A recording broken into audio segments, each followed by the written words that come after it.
Diga, livre sou. Oh, glória, aleluia. Você pode sentar, meu querido. Muito obrigado, pessoal. Daqui a pouco a gente volta, talvez, se assim o Senhor quiser. Bom dia, queridos, graça e paz, amém? Não tem melhor forma da gente iniciar esse tema a respeito de justiça e redenção a não ser ceando, não é? Então começamos muito bem, em memória de Cristo, em memória daquilo que Ele fez por nós.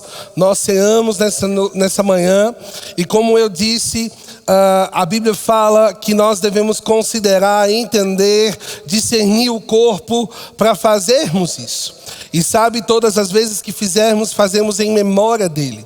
Mas como eu falei, eu quero enfatizar aqui, quando nós falamos sobre cearmos ou fazermos em memória de Cristo, não é apenas termos a lembrança daquele rosto manchado de sangue, da coroa de espinhos, ou de toda aquela imagem que nos traz aquele repulso por causa do sofrimento do corpo de Cristo. Isso fez parte do plano de redenção, mas não parou por aí. Quando nós falamos sobre termos a memória do que Ele fez, é entendermos o quadro por completo. Jesus veio por um motivo, Ele não veio para a terra porque Ele estava querendo passar férias do céu, amém? Ele veio para a terra por um propósito, e porque Ele veio, Ele cumpre o propósito, Ele morre na cruz, mas Ele não permanece nessa condição de morte. A Bíblia diz que ao terceiro dia Ele ressuscitou. Isso nos dá, irmãos, esperança. Isso nos traz, irmãos, algo chamado Evangelho. E Evangelho significa boas notícias. Quem aqui gosta de ouvir boas notícias? A gente está precisando ouvir boas notícias, amém? E é por isso que a gente precisa ouvir e ouvir a palavra de Deus, porque o Evangelho sempre trará para nós boas notícias, amém? Então, nós estamos no nosso primeiro dia, na nossa primeira ministração desse tema justiça e redenção. E eu vou falar um pouco nessa manhã, numa introdução, a respeito da redenção como base, como fundamento para que o cristão, para que o novo nascido em Cristo Jesus possa desfrutar de uma vida em justiça de Deus. Então diga comigo, a redenção é a base. Então, lá no início, eu quero, antes de falar um pouco sobre o início, eu quero falar um pouco sobre o versículo-chave dessa manhã. E eu queria que você abrisse em 2 Coríntios 5, versículo 21. Diga, eu sou salvo. Amém. 2 Coríntios, capítulo 5, versículo 21. A Bíblia diz assim: aquele que não conheceu pecado, Ele o fez pecado por nós, para que nele fôssemos feitos justiça de Deus. Você pode dizer comigo, aquele que não conheceu o pecado. Então, quem é aquele que não conheceu o pecado? Diga comigo, Jesus. Então, a Bíblia diz que aquele que não conheceu o pecado, Jesus, Ele o fez pecado por nós. Quem é Ele? Diga comigo, Pai, Deus. Então Deus fez com que Jesus, aquele que não havia conhecido o pecado, se tornasse pecado por nós, para que nele fôssemos feitos justiça de Deus. Então hoje a nossa posição, como você já declarou aqui na hora da Santa Ceia, você é filho de Deus, você pode chamar Deus de Pai, você não é apenas servo, você não é apenas conhecido, você não é apenas amigo. Há uma grande diferença, irmãos, entre amigo e filho. E é muito bom, dentro da filiação, nós sermos amigos de Deus também. Mas em primeiro lugar, somos filhos. E isso começa, irmãos, lá em Gênesis. Quando Deus cria o homem, quando Ele forma o homem, a Bíblia diz que forma a sua imagem e a sua semelhança. Toda a natureza é criada, céu, terra, água, plantas, animais, tudo isso como um cenário propício para que Deus criasse aquilo que havia dentro dele de expectativa. E a expectativa de Deus em criar céu, terra, lua, sol, peixe, animal e qualquer outra coisa era para servir a mim e a você. E quando ele faz o homem, a Bíblia diz que ele diz: façamos o homem à nossa imagem e conforme a nossa semelhança. E nós sabemos que assim como Deus é espírito, nós também fomos criados como seres espirituais. A Bíblia diz que ele forma um boneco de barro, ele sopra naquele boneco fôlego de vida, e ali não era apenas oxigênio que estava sendo soprado. Ali era a própria vida de Deus sendo soprado e tornando aquele boneco um homem, uma alma vivente. Sabe, querido, por mais glorioso que seja sol, lua, mar, estrela, por mais glorioso que seja animal, por mais glorioso que seja a gente estar na beira da praia, sentado na areia, contemplando aquele mar, e a gente fala: meu Deus, só você pode criar tudo isso. Por mais gloriosa que a criação seja, ela não é espiritual, mas eu e você fomos criados espirituais. Somos seres trinos. Somos espírito, possuímos uma alma e habitamos em um corpo. E quando Deus nos fez, Ele libera uma palavra que está em Gênesis capítulo 1, versículo 28. Você pode abrir comigo, Gênesis 1, versículo 28. Você pode acompanhar também aqui nos nossos telões. E diz assim: e Deus os amaldiçoou. Misericórdia. O que está dizendo aí na sua Bíblia, irmão? Deus os abençoou e lhes disse: sede fecundos, multiplicai-vos, enchei a terra, sujeitai-a, dominai sobre os peixes do mar, sobre as aves dos céus, sobre todo animal que rasteja pela terra. E aqui continua Deus proferindo palavras de bênção. Diga comigo: bênção. Sabe, irmãos, Deus nunca teve propósito para que o homem vivesse debaixo de maldição. Nunca houve um plano escondido de Deus para que o homem vivesse decepção, miséria, pobreza, doenças, fracasso. Essa nunca foi a vontade de Deus para o homem. A Bíblia diz que Deus cria o homem, Ele faz o homem e a mulher, e Ele os abençoou. Olha para o seu irmão e diga: você é abençoado. Amém? Você crê nisso? Então, nesse lugar de relacionamento, nesse lugar de bênção, o lugar onde Deus cria o homem é um lugar de provisão. Coloca o homem no jardim do Éden, e Éden significa lugar de deleite, lugar de prazer, lugar de provisão. Sabe, irmãos, Deus se criou para ser suprido em todas as coisas. Deus não nos criou para o fracasso, Deus não nos criou para a vergonha, Deus não nos criou para a derrota, Deus não nos criou para a miséria, Deus nos criou para dar certo e termos comunhão com Ele. Mas você conhece a história? O homem, ele por livre e espontânea vontade, usando o seu livre-arbítrio, ele desobedece uma ordem de Deus. Ele come um fruto que não era para ter se comido. Ele faz algo que Deus tinha dito não faça. Ele toma a decisão de passar pela linha da obediência e tomar por si mesmo o risco daquela atitude. E a partir desse momento, você e eu sabemos que o homem cai da sua posição de filho, de ter comunhão, de ser aquele que domina sobre todas as coisas que Deus criou. Lá em Lucas, você não precisa abrir, mas a gente vai colocar aqui no telão, Lucas 4:6. Quando o diabo estava tentando Jesus no deserto, o diabo disse para Jesus: dar-te-ei toda esta autoridade e a glória desses reinos, porque ela me foi entregue, e a dou a quem eu quiser. Aqui Satanás está confrontando Jesus, tentando Jesus no deserto. E dentre todos os aspectos da tentação, Satanás ele traz esse conceito de fato. E ele diz assim: se você me adorar, eu vou te dar todos os reinos, porque a mim foi entregue. E o que Satanás estava querendo dizer com isso, irmãos? O homem, quando cai da sua posição, o homem, quando peca, ele entrega para Satanás a autoridade e todo o poder de governo que ele havia recebido de Deus. E a partir desse momento, irmãos, o diabo ele se torna senhor desse século, senhor do mundo. Ele se torna dominador das trevas. E trevas passam a estar sobre a humanidade, trazendo maldição, trazendo tudo aquilo que Deus não queria que nós vivêssemos. O homem sem Deus é uma desgraça, irmão. Mas o homem com Jesus Cristo, ele vive debaixo de graça. Eu sem Deus sou uma desgraça. Você sem Deus é uma desgraça.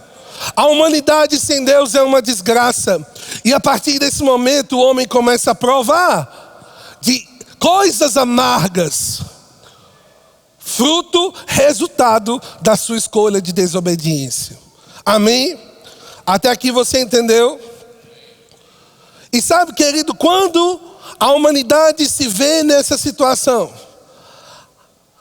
havia um clamor no coração de Deus. Havia um ato de misericórdia no coração de Deus. Desde o Éden nós vemos Deus ali provendo peles de cordeiro para cobrir a nudez do homem e da mulher, como símbolo, como sinal de que o cordeiro seria imolado para tirar os nossos pecados. E desde esse momento a misericórdia de Deus, ela se revela. Ainda que o homem estivesse caído, Deus, na sua infinita misericórdia, estava atuando no limite possível para alcançar o homem.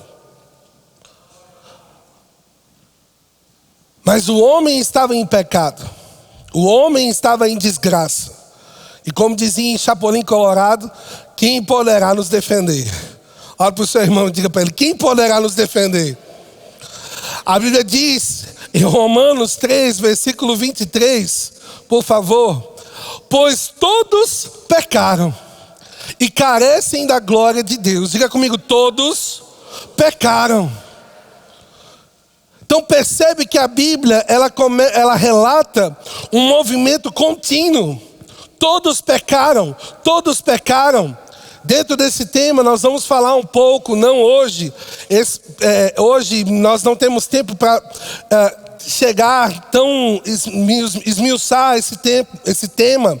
Mas nós vamos falar um pouco sobre a criança. Quando a criança nasce, ela é pecadora, ela tem a vida de Deus. Mas esse versículo ele já nos mostra, irmãos.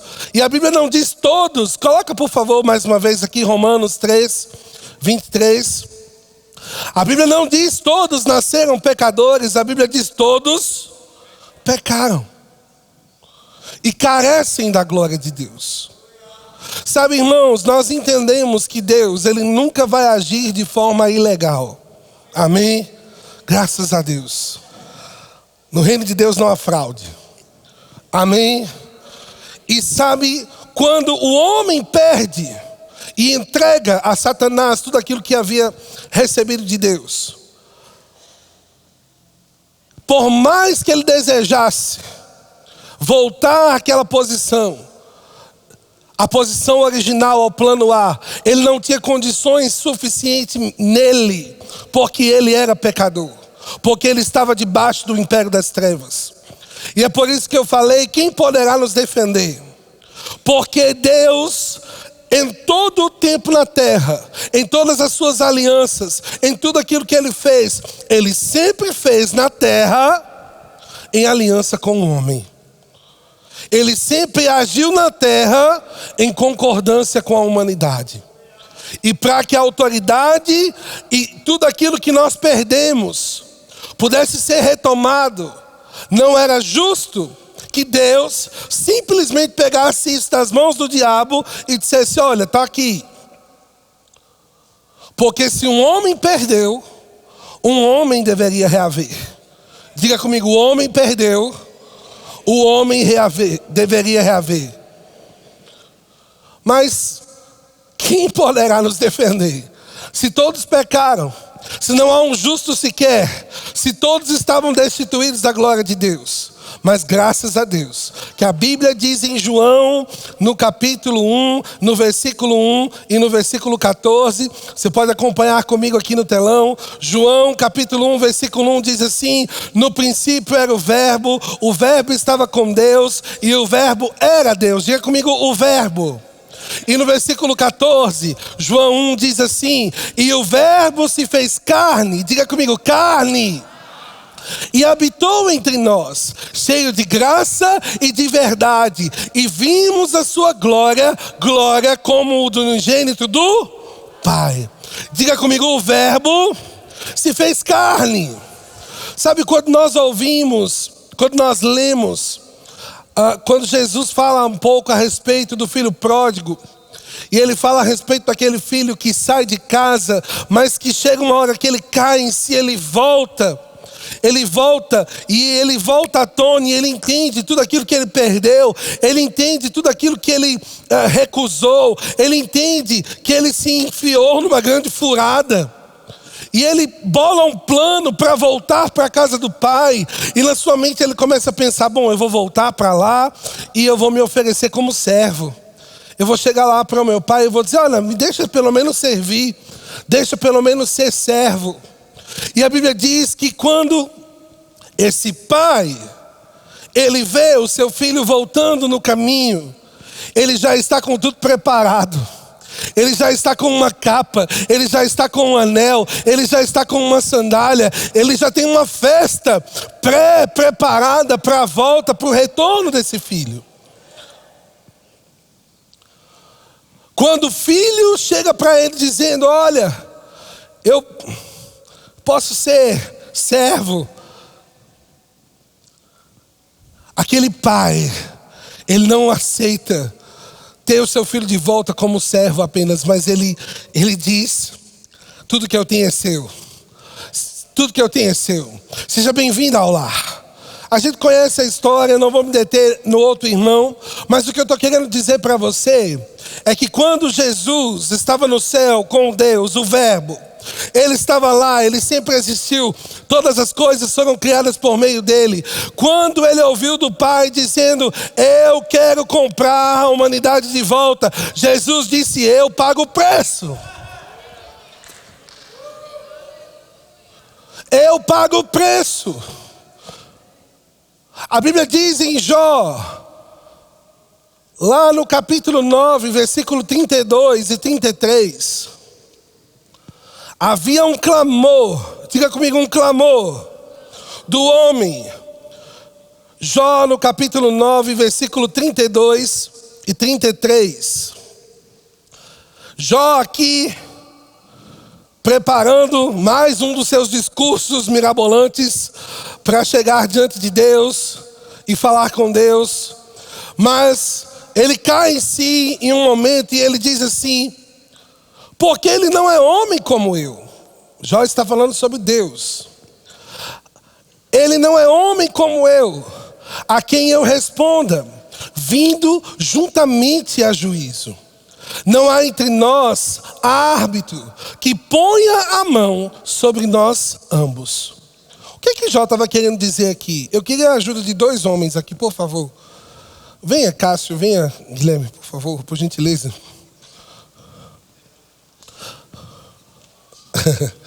Aqui a Bíblia está dizendo, Jó, parafraseando, ele estava dizendo assim: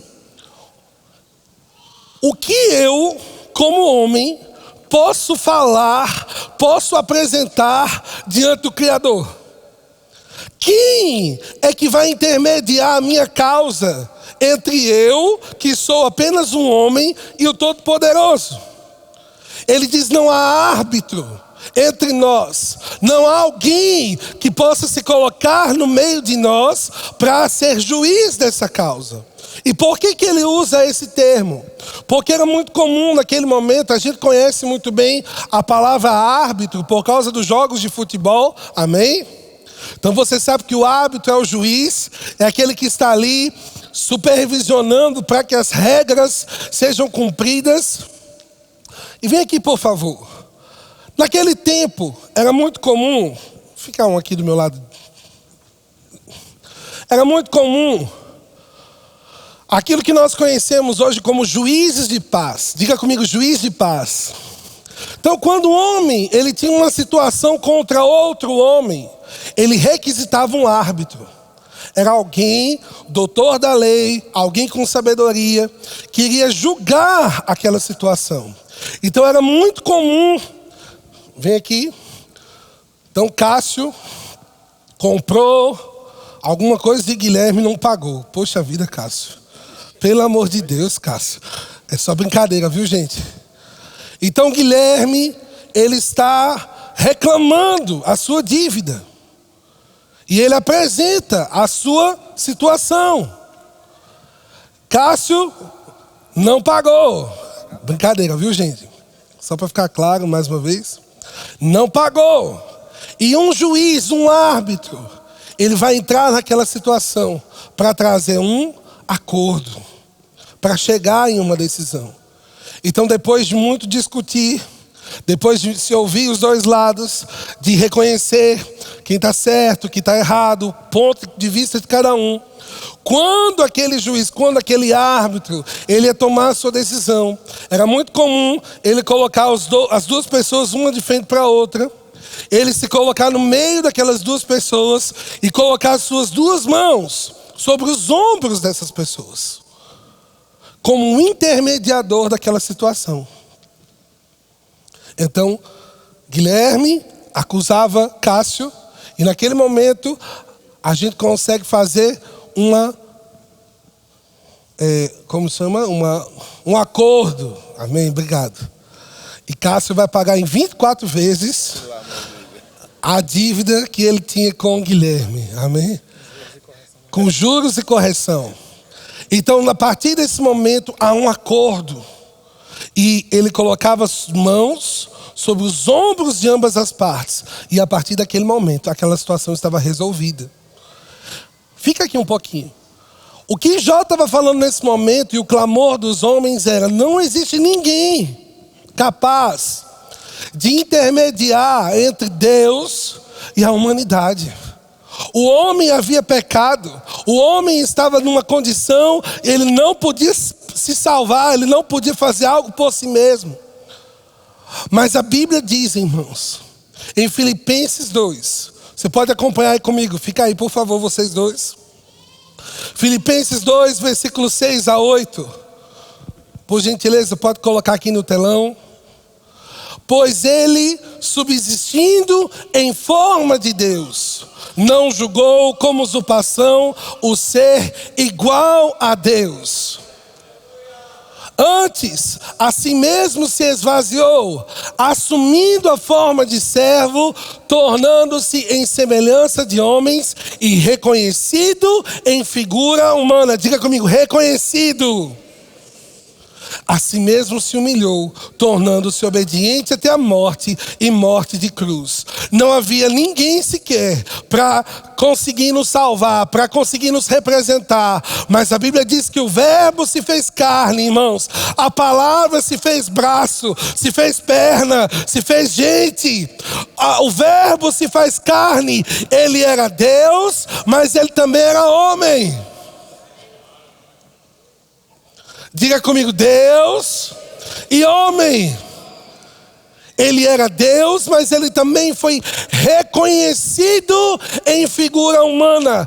Então, se antes havia um clamor de que não havia um justo sequer, esse clamor agora é respondido. Se antes não havia alguém que pudesse colocar as mãos sobre Deus e a humanidade, a partir de agora, esse clamor é resolvido.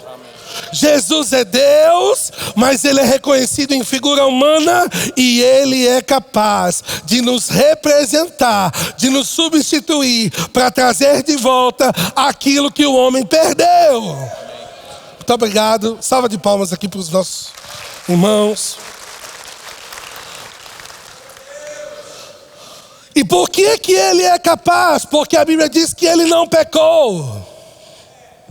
Lembra que nós lemos, aquele que não conheceu o pecado. Jesus foi tentado em todas as coisas. A Bíblia diz que nós não temos um sumo sacerdote que não se compadeça, que não conheça as nossas situações, porque ele mesmo foi tentado em todas as coisas, porém ele não pecou. Diga comigo, ele não pecou. Ele não pecou, irmãos, e essa é a boa notícia. Há alguém que pode reaver aquilo que o homem perdeu. Há alguém capaz de reaver a autoridade e a comunhão que foi perdida. Ele não conheceu o pecado. Ele não pecou. Ele não pecou. Diga comigo, ele não pecou. E a partir desse momento, a Bíblia diz em Colossenses, no capítulo 1, versículo 13 e 14. E eu quero ler com você.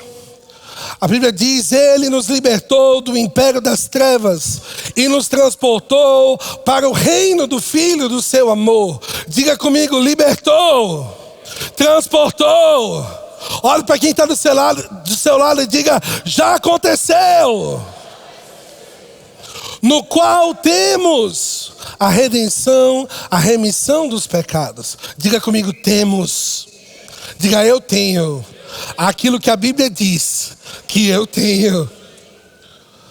Eu quero falar um pouco sobre esse livro, a revelação de Paulo, o Evangelho da Reconciliação. É um livreto do irmão Reagan. E ele faz parte do nosso combo desse tema. E aqui na página 13, ele fala a respeito desse versículo. Ele nos libertou do império das trevas e nos transportou para o reino do Filho do seu amor, no qual temos a redenção, a remissão dos pecados. E eu quero ler aqui um pouco daquilo que o irmão Reagan fala sobre esse versículo. Ele diz assim, o texto está falando de Deus e do que Ele fez por nós por intermédio de Cristo. Perceba que essa passagem não nos promete que Deus irá nos livrar se formos bons ou se tentarmos fazer melhor. Vou lhe dizer o que Ele fez em Cristo Jesus. Deus já operou a libertação para todos. Ele nos libertou da autoridade de Satanás. Esse texto diz, ele nos libertou do império das trevas. A palavra grega traduzida como império no versículo 13 significa autoridade. A palavra trevas é tudo o que Satanás é. Satanás e o seu reino são chamados de trevas. Deus e o seu reino são chamados de luz. A Bíblia diz que nós não somos filhos das trevas, mas que nós somos filhos da luz. Trevas refere-se ao reino de Satanás. E nos é dito que Jesus nos livrou da autoridade de Satanás. Essa passagem de Colossenses diz também que Deus nos transportou para o reino do Filho do seu amor. Transportar significa tirar de um lugar e colocar em outro lugar. Fomos tirados do reino de Satanás e colocados no reino de Deus. Fomos tirados da família de Satanás e colocados na família de Deus. Esse é um novo nascimento. Diga, eu faço parte da família de Deus. Sabe, irmãos, livretos como esse você lê em 40 minutos e edificam a sua fé. Então, eu quero indicar aqui para você, nessa manhã, esse livro, que vai falar um pouco exatamente dessa introdução, daquilo que nós estamos falando hoje. E com certeza, você vai ser abençoado. Diga comigo, eu estou no reino da luz. Hebreus 9, versículo 12.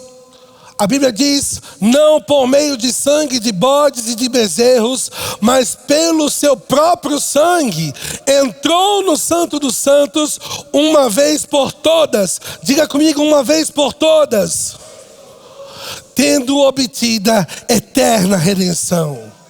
Jesus morre na cruz do Calvário, Jesus assume a nossa condição de pecador, Jesus assume a nossa condição de maldito, Jesus assume a nossa condição de fracasso, Ele derrama o seu sangue e Ele oferece um sacrifício perfeito. Se na antiga aliança, o homem tinha que derramar sangue de animais, de tempos em tempos, para encobrir, para disfarçar, para diminuir a aparência do pecado. O sangue de Jesus é poderoso, é potente, e Ele não apenas disfarça, Ele não apenas diminui, Ele arranca, Ele remove, Ele tira o pecado. E é por isso que o sacrifício de Jesus, Ele nos torna filhos de Deus e não apenas pecadores justificados. É uma questão de natureza. Sabe, irmão, ser pecador e ser filho de Deus é uma questão de natureza. É impossível ser as duas coisas ao mesmo tempo. Ou você está no império das trevas, ou você está no reino da luz. E quando a Bíblia diz que Ele nos transportou, Ele não nos transportou só 50%, Ele não nos transportou só 70%, Ele não nos transportou só 80%, Ele nos transportou por completo. Você é livre por completo. Dentro do corpo de Cristo, irmãos, todos nós somos livres da mesma forma, no mesmo nível de liberdade. O nosso conhecimento a respeito daquilo que a Bíblia diz, é que vai dizer se nós andaremos nessa liberdade ou não. Por que é que uns estão desfrutando mais dessa liberdade do que outros? Porque eles estão conhecendo e praticando aquilo que conhecem. Então você precisa conhecer e praticar aquilo que a Bíblia diz a seu respeito. Você não é pecador, você não é miserável. O sangue de Jesus remove o pecado. E a Bíblia diz em Romanos 8 que agora já não há mais condenação para aqueles que estão em Cristo. Não há mais condenação para mim e para você. Não há mais condenação para aqueles que nasceram de novo. Eu fico pensando, quando nós olhamos para o filho de um rei, o que o filho do rei é? Um príncipe. Você acha que o filho de um rei, ele precisa ficar fazendo força para ser príncipe? Não. O que é que dá direito ao filho do rei de ser príncipe? O seu nascimento.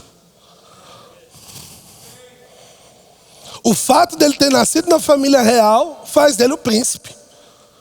Ele não precisa ficar todo dia, eu vou ser príncipe. Um dia eu serei príncipe. Lá na glória eu serei príncipe. Não. Ele nasceu na família real. Ele é filho do rei. Ele é príncipe. Ei, o novo nascimento nos dá condição de sermos filhos de Deus. E a gente não precisa ficar fazendo força para isso. A gente não precisa ficar fazendo coisas para convencer Deus de que nós merecemos. Foi o sacrifício, o sangue de Jesus derramado que nos traz essa condição. Se nós nascermos em Cristo, agora, se alguém está em Cristo, uma nova criação é. As coisas elas já passaram e eis que tudo se fez novo. Então eu não preciso ficar fazendo força. Eu só preciso receber pela fé aquilo que Ele me deu. Tomar posse pela fé daquilo que Ele me deu. Tomar posse pela fé daquilo que Ele fez por mim. Cristo morreu por mim. Ele pagou o preço do resgate. Redenção significa pagar o preço do resgate. Resgatar alguém da escravidão. Resgatar alguém do serviço de um escravo. Você e eu estávamos debaixo da unha do capeta, sofrendo, comendo o pão que o diabo amassou. Mas Jesus nos resgatou. Ele provocou a redenção. Ele promoveu um novo e vivo caminho. E hoje nós não comemos mais o pão que o diabo amassou, mas comemos do pão que amassou o diabo.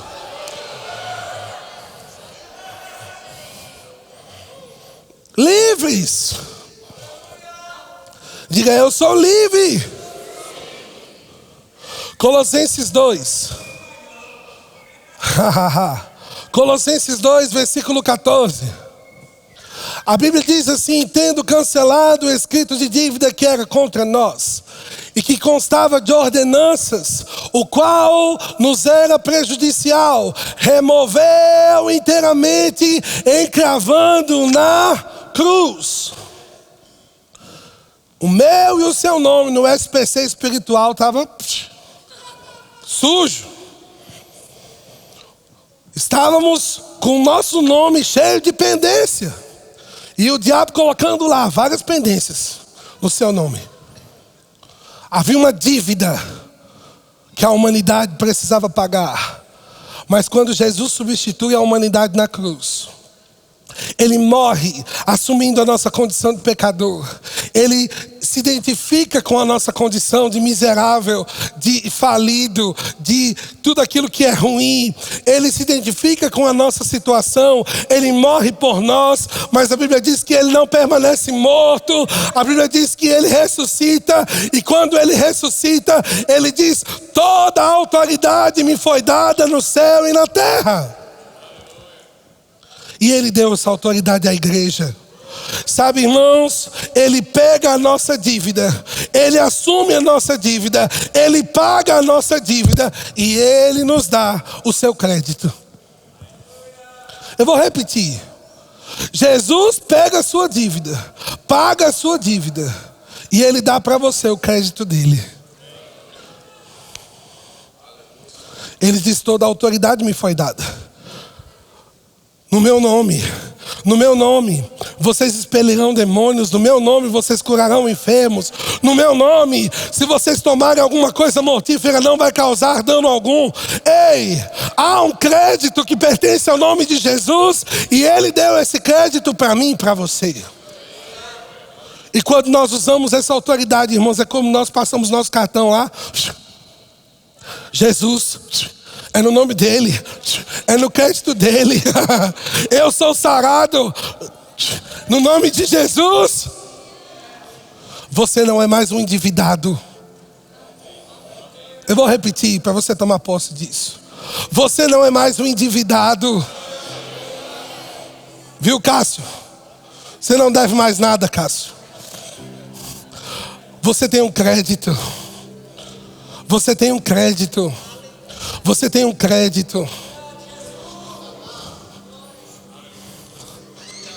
Gálatas capítulo 4, versículo 4 a 7. Diz assim: vindo, porém, a plenitude do tempo, Deus enviou o seu Filho, nascido de mulher, nascido sob a lei, para resgatar os que estavam sob a lei, a fim de que recebêssemos a adoção de filhos. Diga comigo: eu sou filho. Às vezes o diabo, ele tenta plantar na nossa cabeça pensamentos de que não somos dignos de receber aquilo que Cristo fez por nós. Quantas pessoas você já ouviu dizer assim: olha, quando eu arrumar a minha vida eu vou para a igreja. Você convida a pessoa: vamos para a igreja, vamos aceitar Jesus. Não, eu não estou pronto. Eu preciso me arrumar. Eu preciso organizar coisas na minha vida para ir para Jesus. E sabe, irmãos, o pai, ele está como o pai daquele filho pródigo, que não interessa quais são os argumentos do filho, não interessa o que o filho planejou dizer. O que interessa é que ele está pronto com a capa, com o anel, com a sandália e com uma festa para te receber como filho. Você não vai ser mais justo do que você é hoje. Vou repetir isso. Você não vai ser mais justo do que você já é hoje. A redenção conquistada por Jesus, ela é eficaz e eterna. E ela nos torna aptos a estar diante de Deus como justiça. Levantar as nossas mãos como se o pecado nunca tivesse existido. Abrir a nossa boca e poder te chamar Deus de Pai. Você pode dizer Pai. O pecado nos separa de Deus. O pecado nos distancia de Deus. O pecado nos torna longe, nos torna assim, conseguimos ouvir a sua voz. Mas Jesus resolve a parada. Jesus resolve o problema da conexão. Jesus resolve o problema das interferências. E a partir de agora, não há mais interferências entre aquele que nasceu de novo e Deus, porque a comunhão foi restaurada. A paz foi restabelecida. E quando você abre a sua boca aqui na terra e você diz Pai, Ele está te ouvindo dos céus.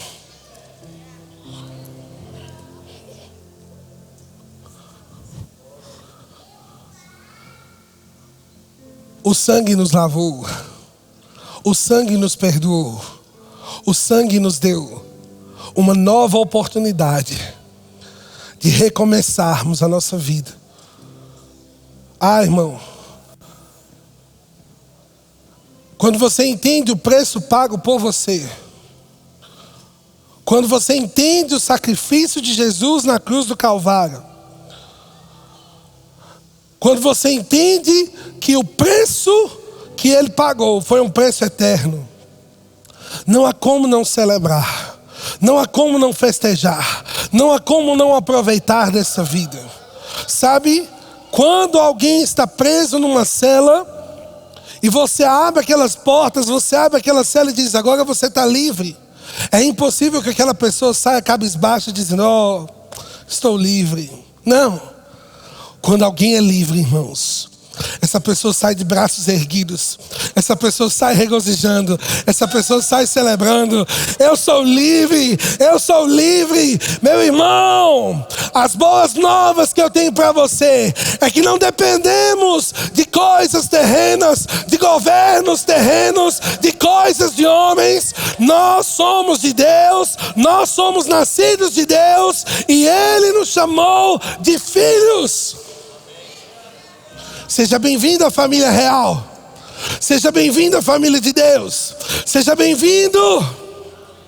Deus é o seu Pai. Como nós cantamos aqui, que não nos abandona, que não nos deixa só. Você crê nisso? Então diga comigo, eu sou filho de Deus. Diga comigo, eu sou perdoado. Diga comigo, eu sou redimido da miséria, da morte e do mal. Diga, eu fui transportado das trevas para o reino da luz. Diga bem forte, eu sou o que a Bíblia diz que eu sou. Eu tenho o que a Bíblia diz que eu tenho. E eu posso fazer aquilo que a Bíblia diz que eu posso fazer. Amém. Aleluia. Aleluia. E eu quero aproveitar que nós estamos falando sobre salvação, reconciliação, e que você ouviu nessa manhã do tamanho do amor de Deus por você. A Bíblia diz que Deus amou o mundo de tal maneira que Ele deu o seu único Filho para que todo aquele que nele crê não pereça, mas tenha a vida eterna. Se você entrou aqui nesse dia, nessa manhã, e você ainda não confessou Jesus como Senhor e Salvador da sua vida, eu quero dar a oportunidade de você fazer isso nesse momento. de vir até aqui, de confessar o Senhor Jesus e ser, a partir desse momento, integrante da família de Deus, receber salvação, receber perdão dos seus pecados e, a partir desse momento, poder ser chamado de filho de Deus. Tem alguém aqui nessa manhã que deseja fazer essa confissão? Levanta a sua mão, por favor. Nós vamos orar por você. Aleluia. Deus está te esperando. Deus está te esperando. Deus não está bravo com você. Deus está te esperando. Aleluia. Se você deseja fazer essa confissão, levanta a sua mão. A gente vai orar com você.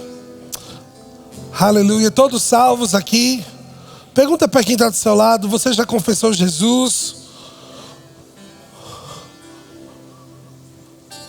Amém. Aleluia. Alguém deseja receber o revestimento do poder do batismo do Espírito Santo, falar em novas línguas, falar no Espírito, ser revestido desse poder que opera dentro do crente, sobre o crente? Se você deseja ser batizado no Espírito Santo, vem aqui também, levanta a sua mão, a gente vai orar com você. Todos cheios? Todos cheios? Oh, aleluia. Se alguém está com algum sintoma de doença ou enfermidade, você pode ficar de pé no seu lugar. Nós vamos orar e declarar cura nessa manhã. Eu creio que no momento da Santa Ceia, muitas pessoas já receberam isso. Mas se existe alguém aqui que ainda quer receber oração, ou pela internet, nós vamos orar. Tem uma pessoa ali atrás. Amém. Você pode fechar os seus olhos, concordar comigo. Pai, nós te rendemos graças pela tua palavra.